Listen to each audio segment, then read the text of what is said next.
Neața, e 7 de data asta, aproape 7:30. Am dormit și noi ca lumea, am putut să ne odihnim. Pentru că îi dăm din nou spre bus, plecăm spre Havana, unde o să stăm următoarele 5 zile. O să vizităm tot ce înseamnă Havana și împrejurimile Havanei, capitala Cubei, și tot acolo o să petrecem și anul nou. Ne vedem ca de obicei pe drum.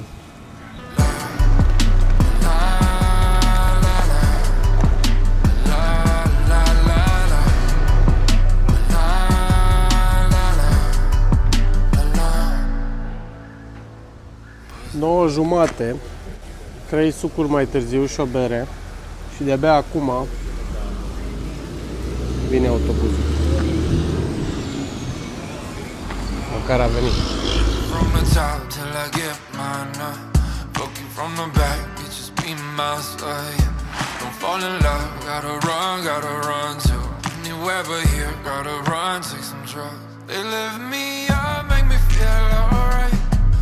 Stay up in here all my life.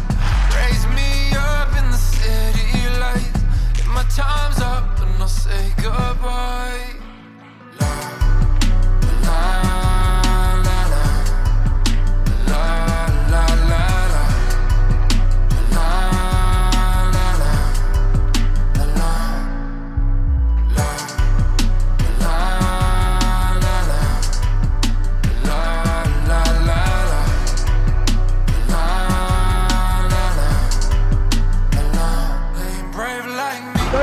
Și un sfert.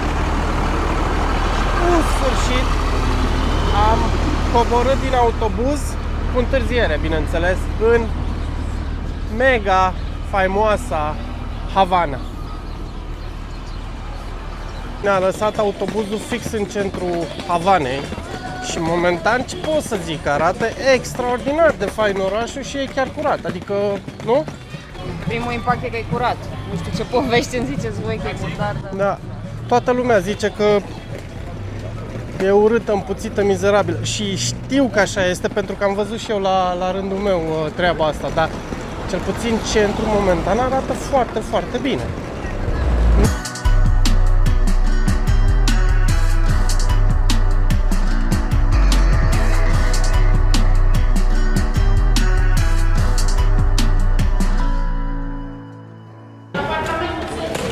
A zis un momento. Și asta e cazarea din Havana.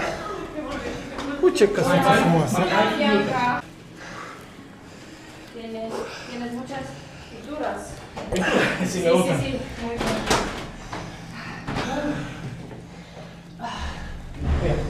Eso el...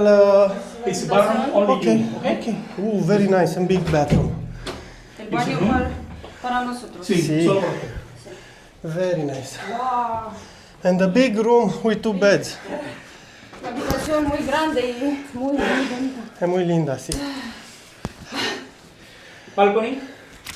Tenemos balcón. Sí. Wow. Ah, și cu scaunele chiar. Yeah, nice.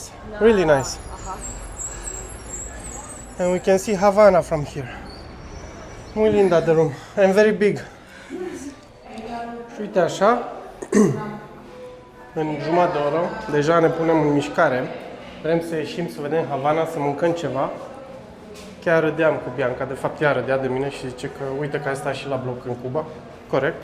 Cazarea e foarte faină. Sincer, una dintre cele mai faine de aici din Cuba. Am avut cazări bune, zic eu. Chiar Foarte ok. bune și bune. Da. Și acum, nu, următoarele 5 zile le stăm aici.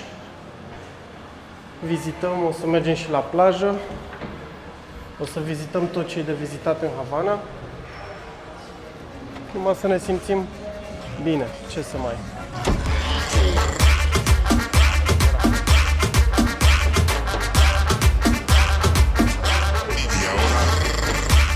Sunt pline pubelele și oamenii au pus pe lângă.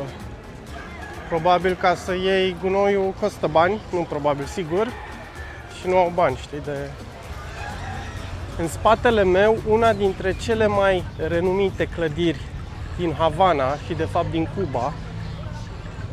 O clădire care apare pe toate vederile cu Cuba, o clădire care apare în multe poze de pe Instagram, Facebook și așa mai departe. Vestitul Capitoliu. Sóbalo, sóbalo, hasta abajo, y ahí, hasta el piso, y ahí, hasta el piso, y ahí, hasta el piso, y ahí, hasta el piso.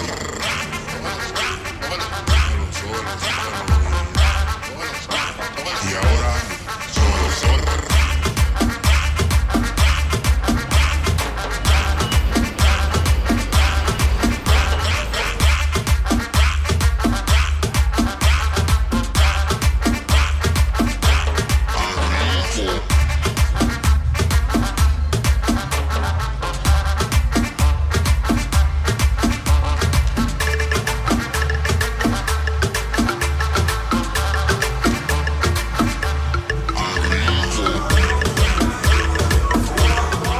Vrem să mâncăm ceva, dar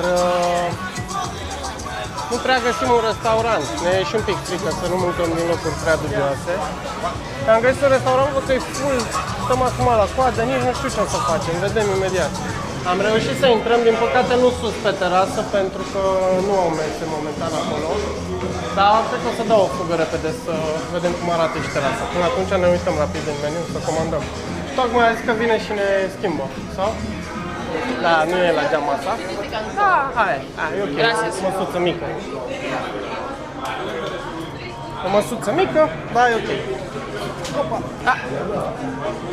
Până la urmă, am reușit să avem una dintre cele mai faine mese de aici. Chiar la marginea balustradei. Și acum să mâncăm o Cuba Libre și un mojito. Ia să le gustăm. Hai, noroc! Cu paie metalice. Bă, mojito e bun. Cuba acum e. E bun.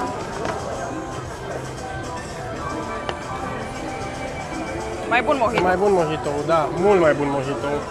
Chiar bun. Să sperăm că și gheața e ok. Că n-am mai întrebat. Mai sunt câteva zile, nu muri acum. Păi da, poți să mori pe autobuz, poți să mori pe avion. Aterizează de urgență. Da, da. A venit și mâncarea. Eu mi-am luat un rac cu orez și ceva verdeață, iar Bianca are o pizza vegetariană. Gata. Am mâncat și am plecat. Chiar avem burțile mega pline și mâncarea super delicioasă. Am mâncat la restaurantul la care l-am întrebat pe nenea și a zis: Hemingway nu a fost niciodată la restaurantul ăsta. Și Ăsta e adevărul, adică nu a fost. Ei- Nu e glumă, nu e nimic. Corect. Nu a fost și aici. ei sunt mândri pentru chestia asta și își fac reclamă. Și uitați-vă în spate câtă lume stă să intre la ei.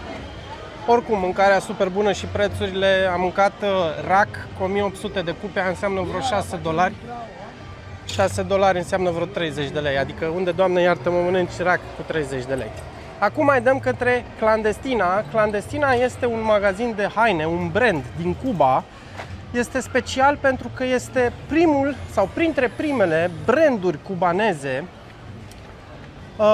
apărute imediat ce s-a dat posibilitatea cubanezilor să dețină firme proprii, firme pe persoană fizică sau nu știu exact cum să zic. Haideți să vedem cum arată. Primul și în primul rând arată de parcă a dat faliment. Ăsta e primul lucru pe care pot să-l zic. Dar haideți să intrăm și înăuntru că n-a dat faliment. Hola, hola. Hola! Și exact ce ziceam, vând haine, un brand local de-a lor. Noi, de exemplu, două tricouri la preț de Și- 1, probabil. da, cred că da. Și prețurile 7.000 de pesos, ceea ce e destul de mult pentru un tricou. Adică vreo 20 ceva de dolari. Prețuri normale, prețuri de Europa, da. Portofele, de exemplu, din material reciclat, văd că sunt. Asta e material de sac din ăla, Da. de rafie. Da. 3700 cănuțe. Ia ce Plase de... plăsuțe, ia și ce mai au pe aici, tricouri. tot 6800. Într-adevăr, materialul e bun, nu zic nu. Vină puțin să-ți arăt ceva interesant. Ia. De aici le fac la mașină de Ah, da, și aici le fac, probabil. Da, este, cum ziceam, că e un brand făcut de ei. Materialul e bun și modelele sunt frumoase, dar și prețurile, sincer, mi se par destul de mari, adică mari, sunt normale. Uite ce, chiar au tricouri cu modele faine. Și materialul. Și materialul, da. Dar și prețurile sunt mari. Îți prețuri de gen de Europa, știi? Exact ce ziceam. Established în 2015. Și un anorac nu scrie prețul pe el. Da, ok. Gracias. Gracias. A fost interesant să vedem un pic, repet, primul brand cubanez sau printre primele branduri cubaneze. Acum îi dăm spre o piațetă unde se fac chestii artizanale, să vedem și acolo ce se vinde. Mergem de data asta spre port. Cred că îmi retrag un pic cuvintele de azi de... Primul impact e că e curat. Nu știu ce povești îmi ziceți voi că e curat. De când am ajuns. Afară de centru. De când am văzut o ruină de clădire, bă, dar plină cu gunoaie, frate.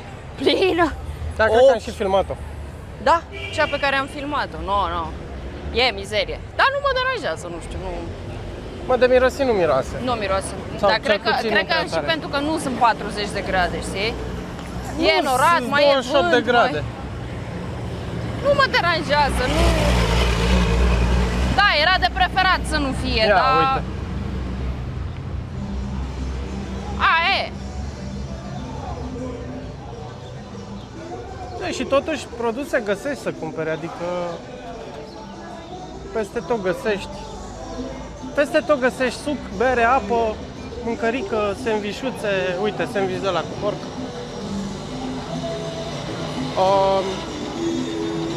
Da, e scump pentru ei ca și cubanezi, pentru că au salarii mici, gen de 10-15 dolari. Și ei tehnic nu-și permit din salariile lor, dacă nu fac cumva bani pe lângă, nu-și permit. Dar altfel așa chestii se găsesc, într-adevăr. Nu se găsesc chestiile cum se găsesc la noi în supermarketuri, așa, abundență, capitalism, nesimțire, nu, aia într-adevăr nu. Dar chestiile de bază, cum ar fi berea, se găsește, berea și romul. Bere și mâncare să Da. fie, și rom. Și rom. Am ajuns și la gară, uite. Hai să vedem și gara. Hai. Adică vrei să intri în gară. Si. Hai să vedem. Bunic. Frumos era. Nu știu, lumea asta toată ce face aici, așteaptă la tren, cred că. Și gara văd că e împrejmuită. Nu știu dacă putem să intrăm totuși în clădirea gării. Hai pe aici să vedem. Da, gara e închisă. Se pare că. Dar de ce e închis? De unde vrei să știu? Cred că e renovare Mamă, ce sau nu frumoasă dau e. seama. Da, chiar era splendidă clădirea. Cred că e renovare Stațion central. totuși. Da. Sper că e în renovare. Asta îmi doresc. Bun, hai să-i dăm spre port, ce vorbeam. Lumea așteaptă, e ora 5:20 și lumea cred că așteaptă autobuzele să-i ducă acasă. Pentru că e foarte multă lume în stații, din câte am văzut. Au și autobuze noi, au și autobuze vechi. Ăsta este de fapt un autobuz turistic, vezi? E Da. de la Hop-in, Hop-off, cred că. Da. Ia uite pe asta albastră, mamă cum arată, nebunie. Deci am văzut, în viața mea nu o să mai văd atât de multe mașini mișto câte am văzut în Cuba. De-astea americane vechi, adică și la muzeu cred că dacă mă duc și nu... Dar nu e același lucru. Aici sunt în mișcare, pe Da, stradă, le vezi, acolo se sunt reflectă, expuse. Nu se- e același corect. sentiment. Corect. Superbe, superbe. Și în Varadero cel puțin am văzut niște Cadillac-uri Eldorado și niște... Acolo erau clar foarte bine lustruite și puse la punct pentru turiști. Da, roz și Deci, verzi și... Multe mașini Barbie, Da. Cadillac-uri sau nu știu ce erau. În Cadillac. În Vinales, în Varadero și în Havana, cele mai multe mașini faine. Dar până acum parcă, băi, aici zici că numai mașinile astea există când te uiți pe stradă. Da. Mai sunt și de-astea noi și... Da, dar ai impresia aia că vezi multe și zici că numai din astea sunt. Și atrag atenția pentru că au culori din astea mega atrăgătoare. Nu prea... Cred că un singur Chevrolet Bel Air gri am văzut, unul singur și ăla, lucea de lua ochii. Bine, mai sunt și jafuri, să ne înțelegem, adică am văzut și de alea, vai de mama lor, dar Cu rugină, fără ăla vopsă. cu care, de exemplu, am mers noi în Caio Utias, Era potrivit, așa, adică așa, nu da. era ceva... Dar tot a fost fain că am mers atâția kilometri și am simțit atmosfera aia cumva. Cred că acolo e, dacă nu mă înșel, cred că acolo e piața de astea artizanale. Vedem ce găsim. De România. Romania. Si. This is for the tropical sweet. Cuba. Ok. This is very nice. Thank you. Okay. Yes. In the side is the coffee and the drinking. Thank you. O piață de chestii manufacturate și nu numai, și multe chinezării. O să ne băgăm și noi aici să cumpărăm câteva lucruri ca și amintire. O luăm pe rândul ăsta sau? Cuba, Linda, Havana. Quanto es uno? 1.5? 15. Cam scump. În Trinidad erau 12. Și calitate mai bună. Uite evantaie. Uite, ăsta e frumușel. Hola. Hola. ¿Cuánto cuesta? ¿Cuál es el precio? 1.3. 2 por 5? Zic că ne mai gândim, ne mai Ok. uităm. Gracias. Solo un Pregunta. minuto. E ok prețul. Bă, 2,5 eu am dat 3, cred că. Da. Poate găsim și... Nu, 2 ai dat. Hola. 2 ai dat. Uite și magneți. Bun, hai să ne punem pe cumpărat, să vedem ce cumpărăm. O să arăt la final ce am cumpărat. Gata, am ieșit, am scăpat de ei. Sunt teroare, fraților, deci trag aici de tine ca de... Nu mai zic, uite portul din Havana, apropo, în spatele meu. Hai să... arată repede ce am cumpărat acolo. Repede arăt. Repede. Repede. Niște suporței de Trabucuri. trabuc. Da, pentru mai luasem 3 din Trinidad, dar le-am pierdut Am în cumpărat autobuz. două Evantaie. Evantaiele au fost $2 de căciulă. $2, da, foarte Asta faine odată. și colorate. Și a doua oară ăsta, da. Da. Așa. Și am cumpărat un magnet cu Cuba, cu literele cu vechi UBA, dar nu o să le mai scot acum, plus un magnet extra cu mașină și clădirile din Cuba. Da, asta a fost 100 de pesos, adică vreo 2 lei, cred că, și magnetul cu Cuba a fost Magnetul $3. cu Cuba a fost $3, dar este foarte mare și e împachetat acum Da. bine și nu o să-l mai Și scot. astea au fost $3 și astea. $3 împreună, $1 fiecare. Da, $1 de căciulă. Acum ușor o luăm spre... Aici se aude ceva muzică, hai să vedem ce e. După aia Una ușor, discoteca! Da. După aia ușor o să o luăm spre cazare. Pentru că...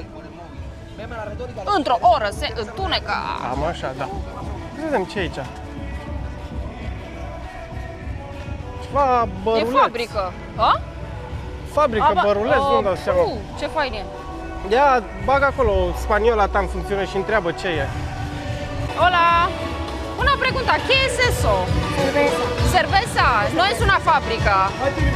¿Restaurante?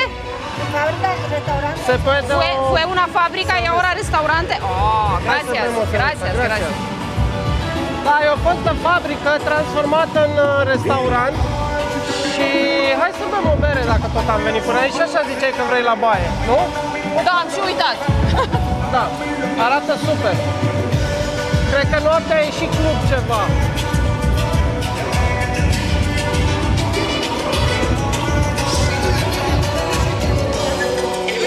E foarte fain. Hola! Por una cerveza? Și cred că o să stăm chiar la masa asta de aici, cu o vedere splendidă la portul Havanei. Opa! Cam așa arată. Frumos. Merge o bere. De ce nu? Și-a venit berea. Noroc, Bibi nu și-a luat, a zis că nu vrea.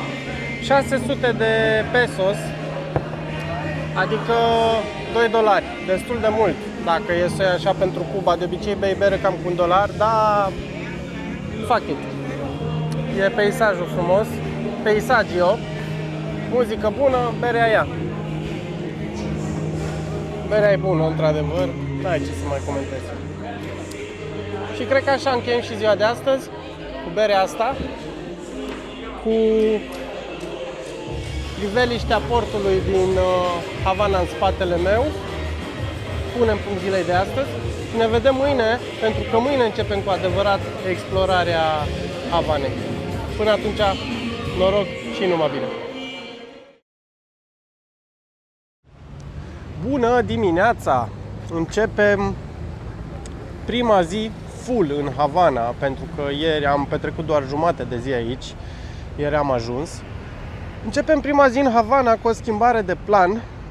Inițial vroiam să mergem să vizităm forturile spaniole care apărau portul Havana în trecut, dar am vorbit cu gazda noastră și ne-a zis că lunea cam toate muzeele și lucrurile de vizitat sunt închise aici în Havana și astăzi este luni. Așa că am făcut o schimbare de plan și o să mergem la plajă astăzi, o să mergem la faimoasa Playa del Este, cea mai mare și cunoscută plajă de lângă Havana, este la câțiva kilometri de Havana.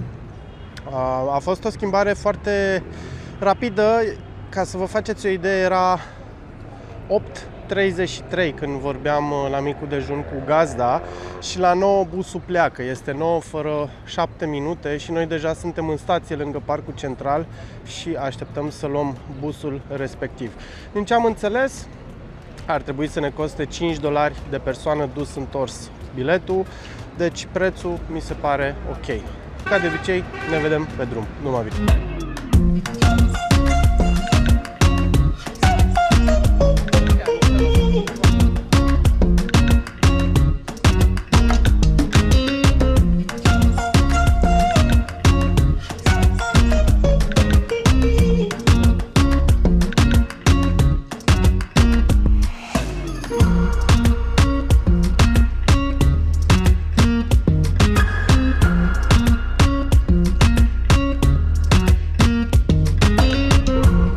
Stadion din lumea Americii Latine se găsește aici în Cuba și este un stadion care a fost folosit inclusiv de Fidel Castro imediat după Revoluție pentru a face un tribunal al poporului în care a judecat, dacă nu mă înșel, 30 de piloți responsabili pentru bombardarea unor sate. Inițial, la judecata de aici, de pe stadion, oamenii respectivi au fost găsiți nevinovați. Fidel nu a fost de acord cu deznodământul și au hotărât să fie din nou judecați, după care au primit 30 de ani de închisoare.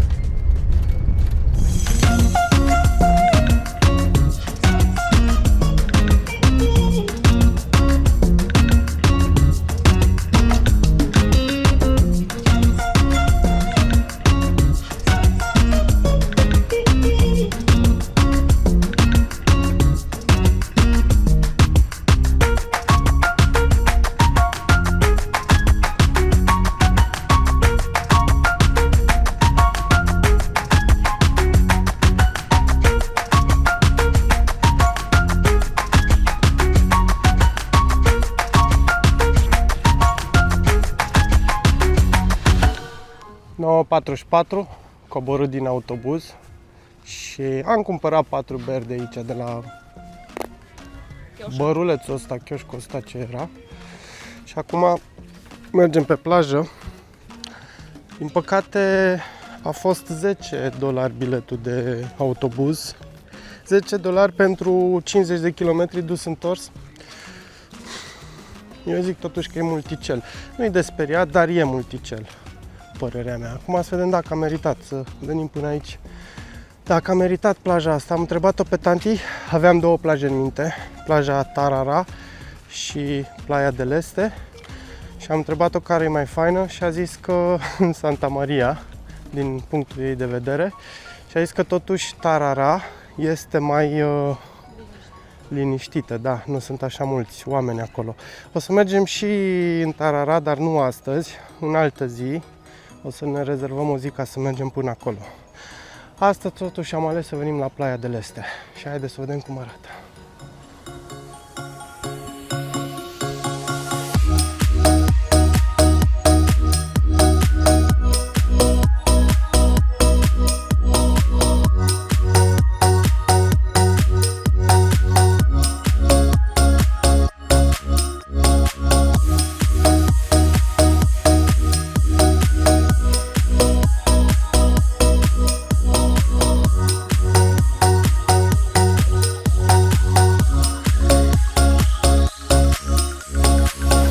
Apa e destul de învolburată.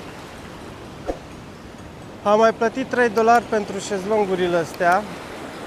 Nu sunt convins că merită, sincer, dar am luat pentru că am uitat crema de plajă la hotel și am zis măcar să fie umbră. Ora 11 fix și deja ne-am strâns bagajele și ne-am pus în mișcare. O să schimbăm plaja pentru că nu ne-a plăcut absolut deloc aici. O să mergem către Santa Clara sau Santa Maria? Santa Maria de Clara. Santa Maria de Clara, cred că se cheamă. Un kilometru de mers în direcția aia. Efectiv nu ne-a plăcut plaja deloc. Îmi pare rău că am dat 1000 de coco cubanezi pe șezlongurile alea, dar nu. După o oră efectiv am zis hai să mergem să căutăm altceva, că nu-mi place. Per total o ușoară dezamăgire Plaja del Este din Havana. Sincer nu mă așteptam să fie ceva wow, pentru că vorba aia e plaja Din cea mai din oraș, astea din oraș de obicei niciodată nu ne-au dat pe spate. cea mai apropiată de Havana, exact. Nu e nici oribil acum, nu, fie vorba să între te noi. mălăcești un pic, să... Dar pentru Caraibe și pentru ce am văzut noi până acum, Cred că ne-am făcut noi așteptări foarte mari cu ce am văzut și acum Da. nu ne mai dă pe spate. corect. Deci dacă ar fi să o pun clar, asta ar fi pe ultimul loc, după care, sincer, Varadero. Da. Din ce am văzut până acum în Cuba. Bun, bine. Îi dăm 1 kilometru și ne vedem acolo. Hai să vedem cum arată. Nu mă aștept să fie foarte diferită față de cealaltă, dar vedem acum. Apa e la fel, aia e clar. Culoarea e frumoasă, ca și dincolo. Văd că umbră nu prea este. E un nene care vinde cocotieri. El Nucos del Cocos. Hola! Și cred că va trebui să plătim din nou pentru șezlonguri și umbreluță. E la fel plaja, mai liniștită un pic și părerea mea mai curată. Hola!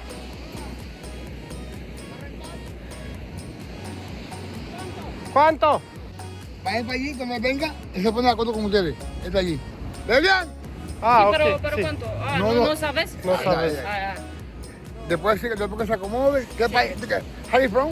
Rumanía. Rumanía. Ah, Rumanía, rumano. Sí, sí, Después cuando tengan que se relajen, tenemos allí para tomar El coconut. precio El per precio coco?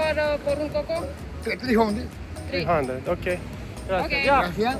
Más tarde. Después. Más tarde, más No, tarde. no, no. Acordemos que se acomode. que se relajen. Claro, gracias. Gracias. señor. Oye, ¿has tenido aquí? Da, clar, o să mai plătim o dată pentru un... O să mai plătim o dată pentru un șezlong, că nu avem încotro. Hola, amigo. ¿Cuánto costa? A ver, el servicio es hasta las 5 de la tarde. Se paga la renta por todo el día. ¿Ok?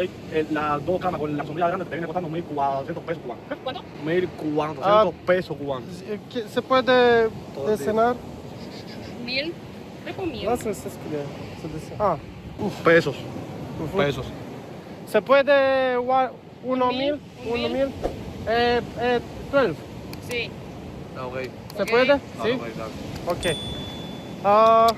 Hai să alege unul și ne-a prostit el pe noi, noi am încercat să-l prostim pe el, eu zic că tot el ne-a prostit pe noi. Stăm pe șezlongul ce rupt, ne relaxăm, ne uităm la mare, care e destul de învolburată, Facem integrame. facem integrame, ne punem să citim dintr-o cărticică ceva. Nu, e clar că nu o să rupem prea mult apa astăzi, că n-ai ce. Noi venisem cu lăbuțe, cu alea, Am fost încrezător, ca să zic așa. Până acum, sincer, nu am meritat să venim până aici. Dar dacă tot am venit, o să ne bucurăm, că altfel e păcat.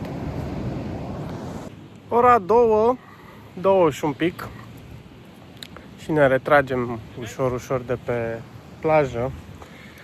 Ne retragem pentru că începe să ni se facă foame și am decis să mergem în Havana să mâncăm, pentru că nu mai avem foarte mulți bani la noi. Plaja e clar cea mai slabă din Cuba, dar e o plajă ok, ținând cont că ești lângă capitală. Seamănă foarte mult cu cea din Varadero, o plajă foarte mare, foarte lungă, dar nu m-a dat deloc pe spate. Poate am prins și noi apa mai nașpa, că era destul de agitată și era arborat steagul roșu. Dar, nu știu, nu pot să zic că m-a dat pe spate și, repet, nu pot să zic că a meritat să venim aici. Ora 3 și ne-am întors înapoi în Havana. Îi dăm către restaurant. Nu știu dacă mâncăm tot unde am mâncat ieri sau în altă parte, habar n-am.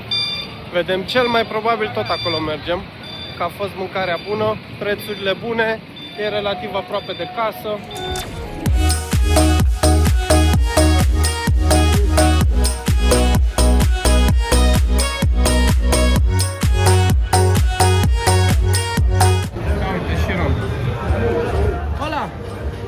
Precio para él? Sí, sí. Cubanos. 2.500 pesos cubanos.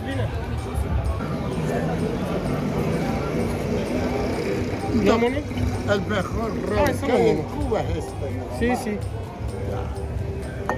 Da, hai că luăm. Dos. Dos? Ay, llévate. No, uno. Lo mejor. Gracias. Gracias a ti. Gracias. Dios bendiga. Que pase el fin de año. Gracias. Bagă-l în... Bă, la 2500 e...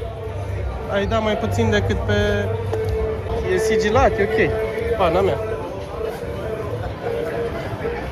2500, nu știu. No e bueno? No bueno? E bueno? Si? E original? Na, rom de 8 ani, 2500 de pesos, aia înseamnă vreo $8. Santiago de Cuba. Și așa vreau să luăm o sticlă de Santiago de Cuba, de data asta am luat. Sperăm că e și bună. Bine, noi vreau să luăm de alea, de ăla de 12 ani, deci Santiago de Cuba de 12 ani, era 10.000 de pesos și ăsta de 8 ani am dat pe el 2500, adică, Doamne iartă-mă. Gata și cu mâncarea, tocmai am plecat de la barul la care nu am mâncat. Hola, mi amigo, no aparato de... It's ok, gracias. Acum o să-i fac lui Bianca o surpriză. Bibi încă nu s-a prins, nu știe despre ce e vorba. Uite-te în spatele tău. Floridita, exact. Floridita este unul dintre cele mai faimoase și mai recunoscute baruri de aici, din Havana, pentru că pe vremuri venea Hemingway aici, marele scriitor american care a trăit în Cuba câțiva ani. Venea și bea cocktailul lui preferat, adică daiquiri, dacă îl pronunț corect, daiquiri. Așa că trebuie să bem și noi un cocktail aici. Din câte știu, este mega turistic. Nu știu dacă se merită sau nu, dar nu contează. Am venit în Havana, am venit în Cuba, am ajuns la Floridita, deci trebuie să bem un cocktail aici. Musai! Por alto está el cielo en el mundo, por donde sea el mar profundo, no habrá una barrera en el mundo que mi amor profundo no pueda romper. 1801? Por 1? Mamă, frate! Vrei să bem două? Bine, hai, ne-am luat printre cele mai mari țepe din Havana la ora actuală aici, pentru că nu mai aveam destui cub la noi și a trebuit să plătim cu dolari. Și în dolari, de fapt, dacă faci conversia, vin undeva la 2250 de cub. În mod normal, altfel ar fi fost 1800 de cub. Para mí, ay, para mí, el cielo en el mundo, por hondo que sea el mar profundo. No habrá una barrera en el mundo que mi amor profundo no rompa por ti.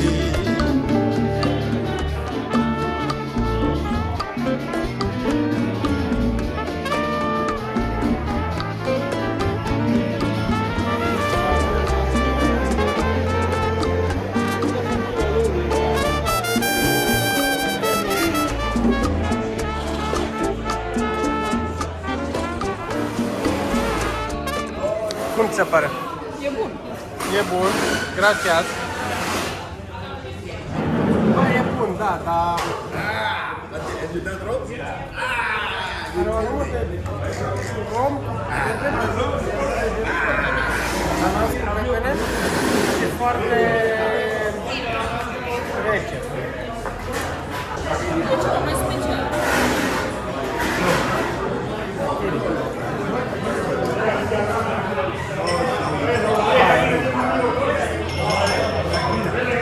Hemingway și Fidel Castro și ăsta este efectiv locul unde stătea Hemingway la bar și își bea faimosul daiquiri de aici, de la Floridita.